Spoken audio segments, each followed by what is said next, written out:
সময়ের পরাশক্তি, যেমন এখন আমেরিকা সব থেকে শক্তিশালী পারমাণবিক অস্ত্রে এবং সৈন্য সামন্তে তাদের উপরে আর কেউ ছিল না। যুদ্ধ হলো তাদের সাথে, বারবার যুদ্ধ হয়, রোমানরা পরাজিত হয়ে যায়। রোমান সম্রাট কাইসার বলল যে মুসলমানদের যখন আমরা আক্রমণ করি তখন তারা একটার পর একটা লাশ পড়ে যায় মাটিতে, কিন্তু তারা পিছু হটে না, লাশ টপকিয়ে তারা সামনের দিকে অগ্রসর হতে থাকে আর আমাদেরকে কচুকাটা করতে থাকে। কারণটা কি জানতে চায়? একজন সৈনিককে তোমরা আমার কাছে ধরে নিয়ে আসবে। যুদ্ধ শুরু হলো। যুদ্ধ চলাকালীন অবস্থাতে ওই যুদ্ধের সেনাপতির দায়িত্ব পালন করছিলেন আব্দুল্লাহ ইবনে হুযাইফা। আব্দুল্লাহ ইবনে হুযাইফা রাদিয়াল্লাহু তাআলা আনহুকে ধরে ফেললেন। ধরে বিশ্ব নবীর কাছে আপনার সম্রাটের কাছে নিয়ে যাওয়া হলো। সম্রাটের কাছে নিয়ে গিয়ে বলা হলো, আব্দুল্লাহ ইবনে হুযাইফা, বলো দেখি, আমাদের সৈন্যরা যখন তোমাদের উপর আক্রমণ করে তখন যখন তোমাদের লাশ পড়ে যায়, লাশ টপকিয়ে তোমরা সামনের দিকে অগ্রসর হও, অথচ তোমরা যখন আমাদের উপর আক্রমণ চালাও আমাদের সৈনিকগুলো একটা যখন পড়ে যায় সবগুলো পিছু হটে যায়। কারণ জানতে চায়। আব্দুল্লাহ ইবনে হুযাইফা রাদিয়াল্লাহু তাআলা আনহু বললেন, আমাদের কোনো অস্ত্র নাই, আমাদের একটা অস্ত্র আছে, সেই অস্ত্রের নাম হলো ঈমান। চিল্লায়ে বলেন কি? ঈমানের বলে বলিয়ান হয়ে যখন অস্ত্র চালাই তখন একজন ঈমানদারের শরীরের মধ্যে আল্লাহ রাব্বুল আলামিন 10 জনের শক্তি জুগিয়ে দেন, আর তখন ওই ঈমানের বলে বলিয়ান হয়ে আক্রমণ চালাইতে থাকি, লাশ পড়ে যায়, লাশ টপকিয়ে সামনের দিকে অগ্রসর হতে থাকি। ঈমানের জোরে, ব্যক্তি জোরে নয়, কালেমার পতাকা উত্তীর্ণ হওয়া পর্যন্ত এই সংগ্রাম চলবে, লাশের পর লাশ পড়বে। এরপরেও জাতি মিশন কখনো কেউ বন্ধ করে দিতে পারবে না, বন্ধ করে দিতে পারবে না। আব্দুল্লাহ ইবনে হুযাইফার সামনে দুজন কয়েদিকে আনা হলো। এনে দুইটা কড়াই আনা হলো।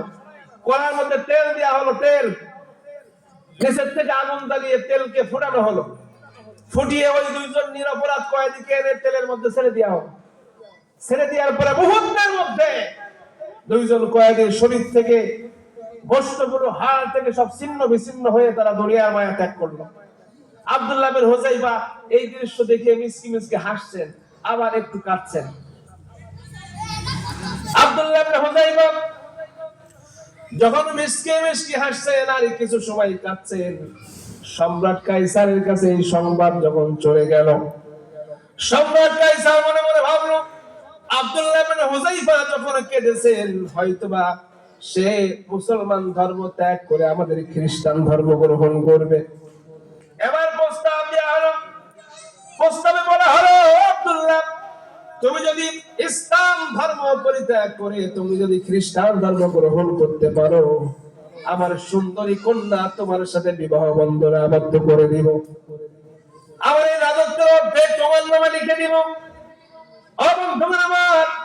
আব্দুল্লাহ ইবনে হুযাইফা বললেন, গোটা আরব যদি আমার নামে লিখে দেওয়া হয়, সুন্দরী রমণী নয়, গোটা আরবের যত সুন্দরী রমণী আছে সব যদি আমাকে দিয়ে দেওয়া হয়, এরপর ঈমান থেকে বিন্দু মাত্র সরে যাওয়ার মানসিকতা আমার নাই। তবে কাঁদলে কেন? আব্দুল্লাহ ইবনে হুযাইফা বলছেন, সম্রাট, তুমি শুনে নাও, আমি কাঁদছিলাম এই জন্য কারণ তুমি তো আমার জীবনটাকে একবারই শেষ করে দিতে পারবে। আমি নজর করে দেখি ওই লোহার কড়াইয়ের মধ্যে যখন তুমি দুইজন কয়েদিকে এনে ছেড়ে দিলে, তখন আমি দেখতে পেলাম ওই দুইজন ব্যক্তি হাসতে হাসতে কড়াইয়ের ভিতর থেকে জান্নাতের শরাব পান করে নিল। তখন আমি মনে মনে ভাবছিলাম, আরে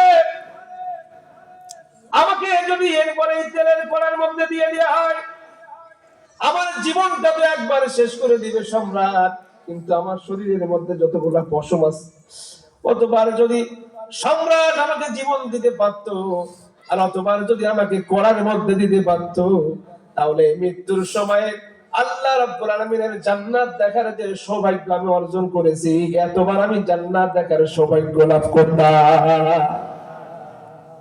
ও মুসলমান, এই হলো মুসলমানের জাতি, ঠিক কি না? যারা তেলের কড়াইয়ের সামনে মাথা নত করে না, যারা ফাঁসির দড়ির সামনে মাথা নত করে না। প্রস্তাব আসবে, ক্ষমতা চাও, ক্ষমতা দেওয়া হবে। বিশ্ব নবীকে প্রস্তাব করা হয়েছিল